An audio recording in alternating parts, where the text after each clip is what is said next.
Hello everyone! So may first snow na guys dito sa lugar namin around Bucharest, Ilfov, mga ganyang lugar. Pero somewhere in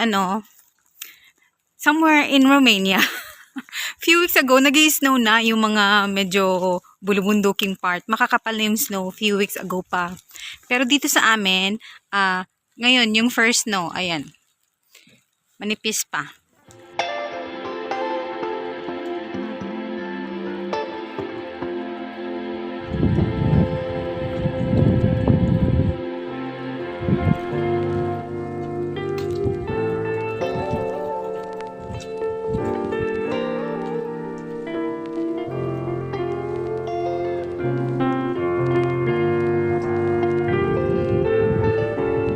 Parang early yung snow this winter. Hindi kagaya nung winter nung 2023. 2023 pa lang din naman ngayon, di ba? Hindi, yung last year na winter, parang January na nag-snow. Or last week ng December, mga ganun. Parang remember ko guys, January na. Ganun. Shoutout pala sa aking subscriber na si Sablina Valentina, yung name niya ata. Ito na sis, nag-snow na talaga, 'di ba? Kahapon lang tayo nag-usap. Nasabi mo parang na-excite ka na pumunta dito sa Romania because of snow. Ito na nga, nag-start na mag-snow. And it's snowing, it's pouring. Sana yung mga pupunta dito, makita nyo ito guys, para mas lalo kayo ma-excite. Hindi pa masyado makapal, pero maganda ng tingnan. So guys, sasagot tayo ng isang katanungan. Yung na-shoutout ko kanina, si Sablina. Kasi may tinatanong siya kung after ba daw 2 years dito na after magtrabaho sa employer or after magtrabaho as household worker or yung nannies, ganon. Kung pwede ba daw mag-work sa labas as skilled worker, okay? Yung hindi na magtatrabaho sa sa bahay. Well, pwede po. As long as finished contract kayo, kasi mostly hinahanap ng mga company ay finished contract, okay? Tapos bonus na din yung meron kayong recommendation letter from your previous employer, okay? Kasi ako, meron ding nag-o-offer ng mga work sa labas, like laundry shop, mga ganon. Meron ding mga spa. Pero parang ayoko na guys, gusto ko na lang umuwi. Okay? So yun. About naman sa visa, kung anong visa daw yung kakailanganin pag mag-work na sa labas, huwag yun na po yung problemahin yung visa. Kasi, yung company kung saan kayo magtatrabaho, yun na yung magpo-provide sa inyo nun. Okay? Huwag nyo na yung problemahin. So, ang problemahin nyo lang muna kung paano kayo makapunta dito sa Romania. Yun muna yun yung problemahin guys. Kung paano kayo makapunta dito sa Romania. Kasi pagdating ninyo dito, madami ng work, a skilled job. Basta finish contract lang po kayo. Okay, klaro na tayo doon. Pinaghahandaan ko na yung pag-uwi ko guys. Siguro around February, March, something like that. Okay. So ilang months na lang, magti 3 or 4 months. So itong snow ang isa sa mamimiss ko pag-uwi na ako ng Pilipinas. So, marami akong pinaghahandaan actually. Actually, gusto ko, pag-uwi ko sana wala na akong utang. Okay, kasi may motor akong hinulog-hulugan. Until April yan April 2024. So, yun sana. Akala ko matatapos na. Wala palpak pala. So, marami akong pinaghahandaan guys. Marami akong pinaghahandaan, okay? Emotionally, mentally, physically, kung ready ba ako mag for good, yung ganon. Actually, emotionally ready na ako, physically ready din. Ang financial lang siguro, hindi gaano, pero okay naman na kasi may mga pagkakakitaan naman sa Pilipinas. Dadagdagan ko na lang yung sipag ko doon. Ang importante, mabantayan ko yung apo ko, and then makapagpatuloy sa pag-aaral yung anak ko, tsaka yung girlfriend niya. Yung ganon. Ito yung mga jacket na ibig kong sabihin guys, yung kahit mag t-shirt ka sa loob, yung warm pa din. Ganun. Yung manglalamig lang sa yung mukha mo. Pero kung isasarado ko siya, hindi naman gaano kalamig. Tsaka yung kamay pag walang gloves.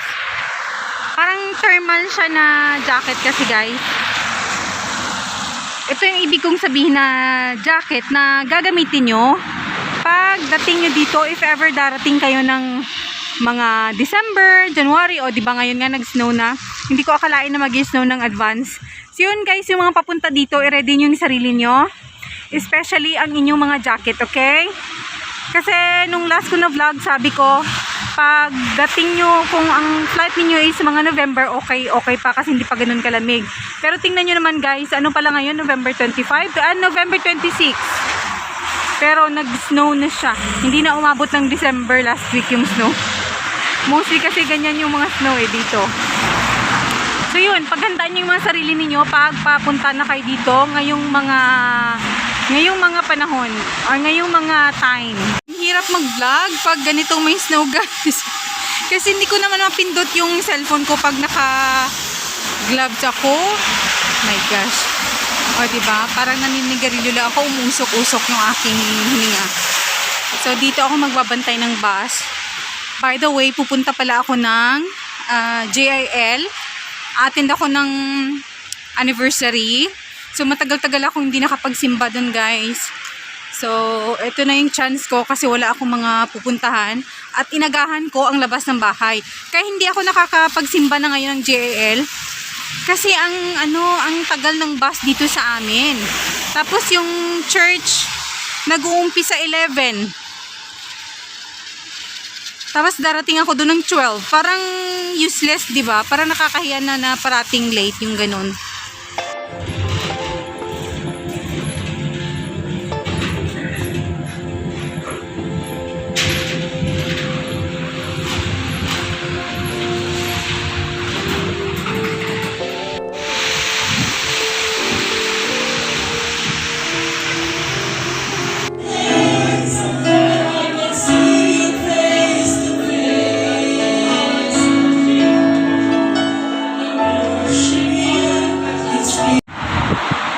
Dito pala ako nag-aantay ng bus.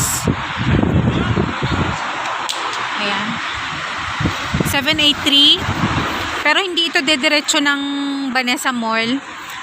Bababa ako ng station before Vanessa Mall. Tapos lilipat ako ng ibang bus.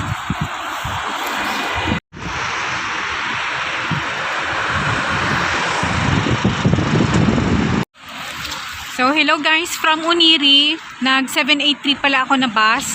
Tapos, bumaba ako ng Vanessa Airport and lumipat ako ng bus na 301. So, pumapasok yan siya dito sa Vanessa Mall. Pero hindi talaga dito sa Vanessa Mall ha. I mean, hindi dun sa station. Hindi dun pala sa terminal ng Vanessa Mall. Dito lang siya guys sa may KFC.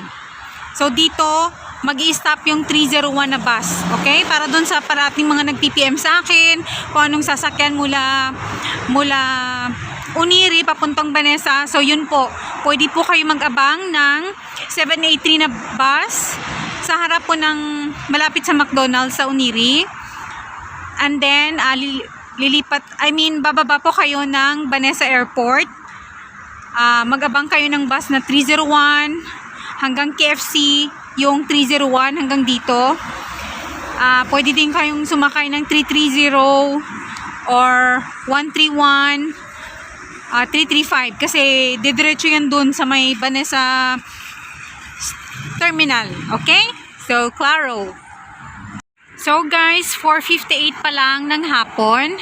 Pero tingnan nyo naman, 'di ba? Parang alas 7 na. Parang alas 7 na ng gabi. So, yan yung Vanessa Station or Vanessa Terminal. So, guys, hanggang dito na lang yung aking vlog for today.